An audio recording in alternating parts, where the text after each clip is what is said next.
Assalamualaikum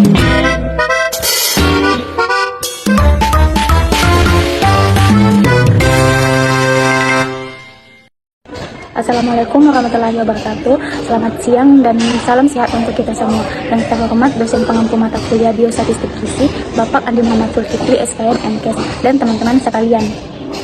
Kami dari kelompok 10 mata kuliah Biostatistik Gizi akan mempresentasikan modul interaktif dengan judul Regresi, Korelasi, dan SPSS. Modul ini disusun oleh 7 anggota, saya sendiri sebagai host Rizky Amalia Dirisa, kemudian Syafila Putri, Widya Stuti, Nur Salsabila Anwar, Atika Salsabila, Cecilia Utari Pangga, dan Siti Asisa Alia.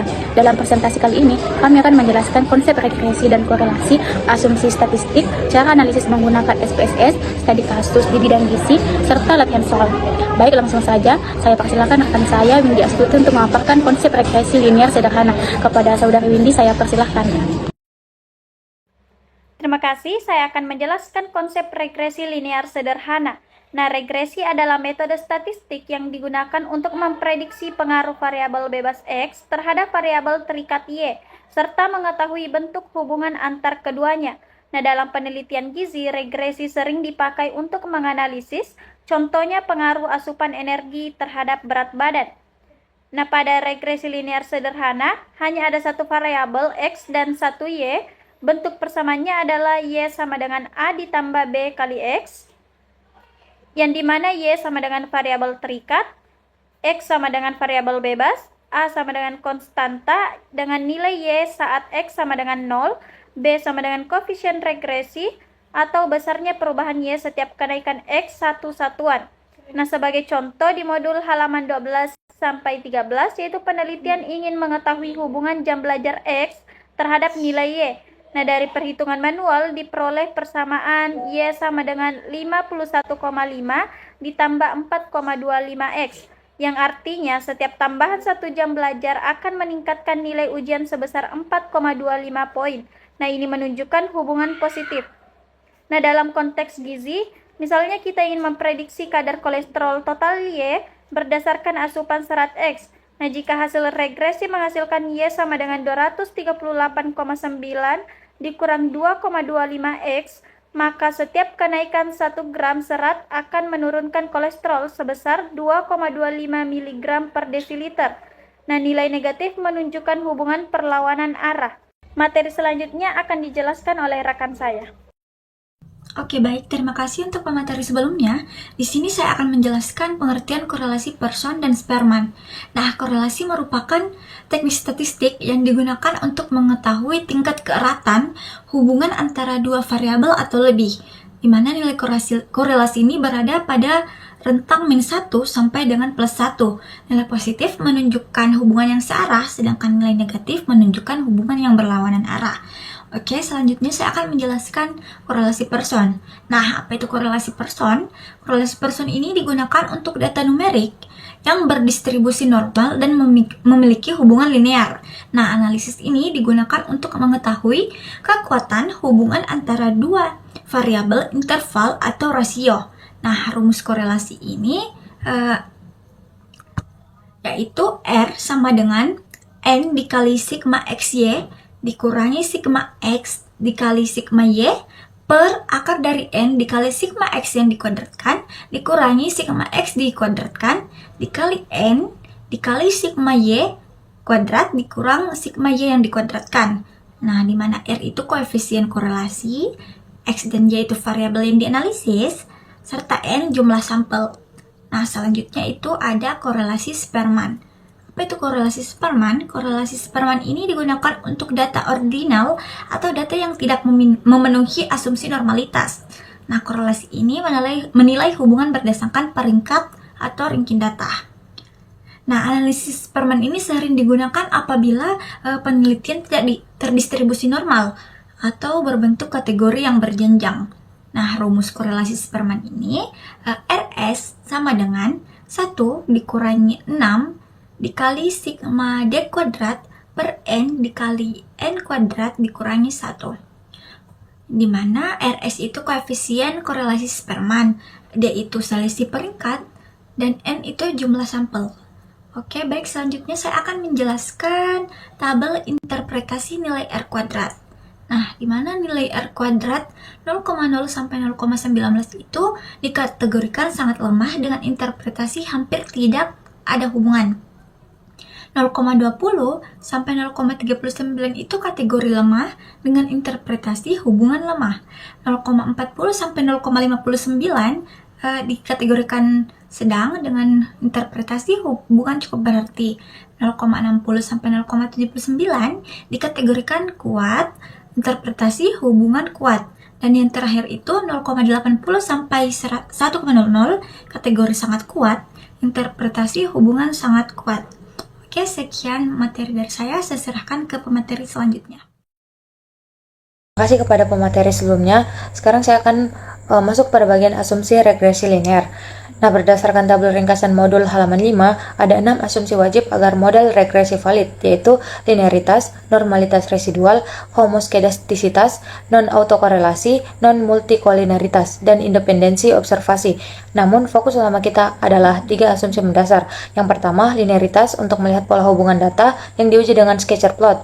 Kedua, normalitas residual agar uji signifikansi valid, yang diuji dengan Shapiro-Wilk untuk sampel kecil. Ketiga, homoskedastisitas agar nilai standar error efisien yang diuji lewat scatter plot residual atau uji Birch-Pagan.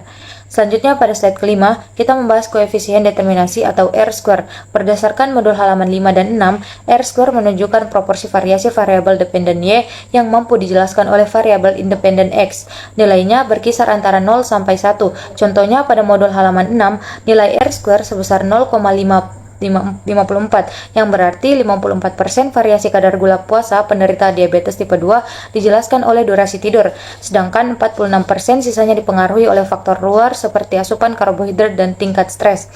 Yang terakhir, untuk contoh perhitungan manual di halaman 9 dengan sampel 5 data, langkahnya dimulai dari membuat tabel bantu hingga diperoleh total sigma X sama dengan 30, sigma Y sama dengan 385. Nah, sigma X square sendiri menghasilkan 385 dan sigma XY sama dengan 2480.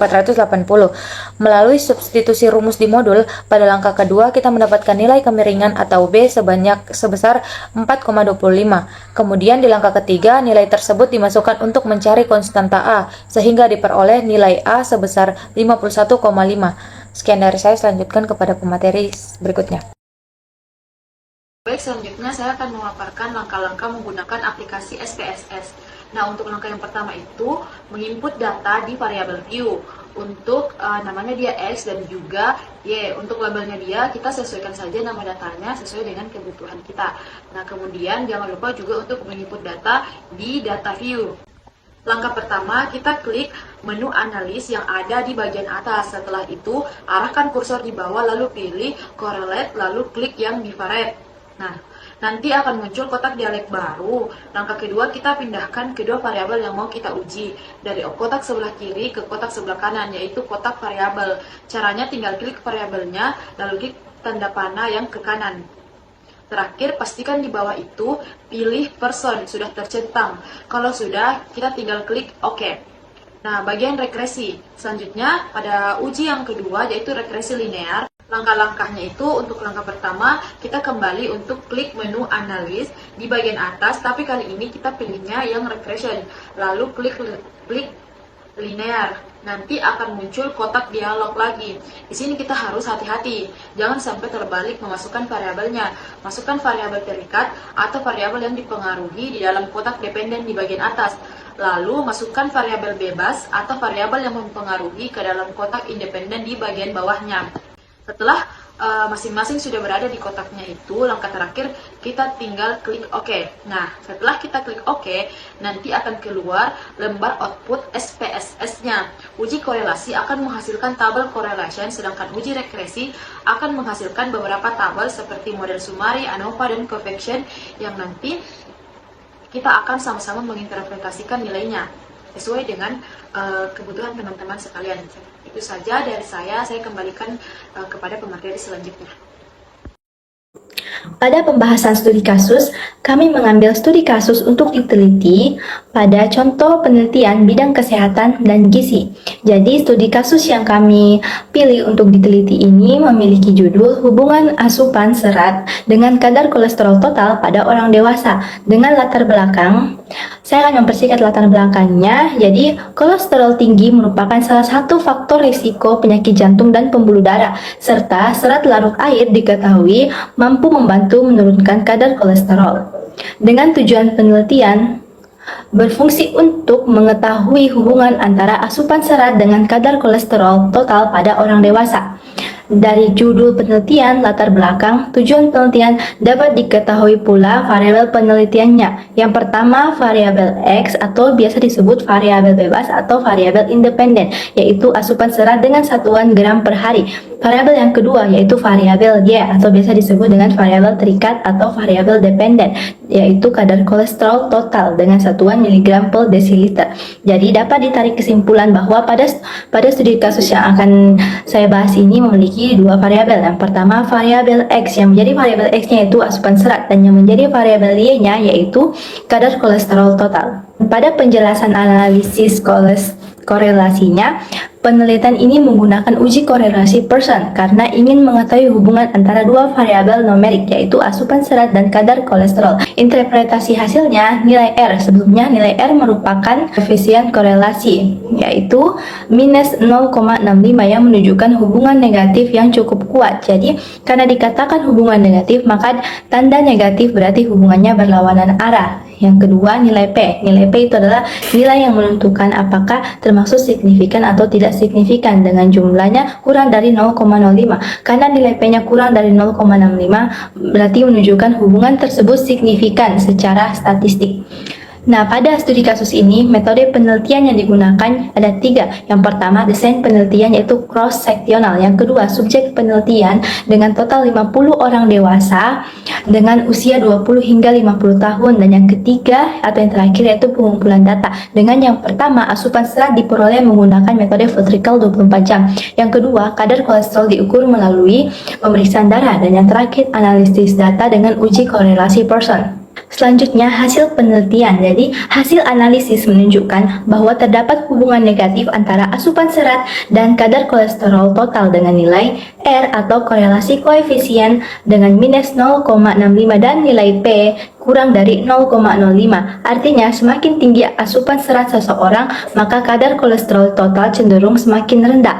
Dari yang telah saya paparkan pembahasan studi kasusnya, saya menarik kesimpulan bahwa terdapat hubungan yang signifikan antara asupan serat dan asupan kadar kolesterol total.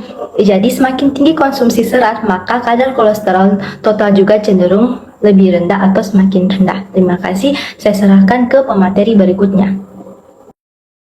Baik, selanjutnya kita masuk ke latihan soal, yang dimana terdapat beberapa soal yang telah kami susun. Jadi, izinkan saya untuk menjelaskan satu soal pilihan ganda dan satu soal contoh kasus. Nah, soal pilihan gandanya itu adalah, jika nilai koefisien korelasi Pearson atau R antara variabel asupan serat dan kadar kolesterol total adalah sebesar 0,80, maka nilai koefisien determinasi atau R kuadrat pada regresi linear sederhana tersebut adalah A. 0,40 atau 40%, B.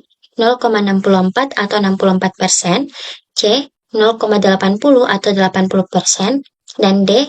1,60 atau 160%. Nah, jawabannya itu adalah B, yaitu 0,64 atau 64%. Nah, alasannya karena pada regresi linear sederhana, rumus untuk mencari R kuadrat adalah R-nya itu dikuadratkan. Nah, dari soal, nilai R-nya itu sebesar 0,80. Maka nilai R-nya itu adalah 0,80 dikalikan dengan 0,80, yang hasilnya adalah 0,64 atau sama dengan 64%.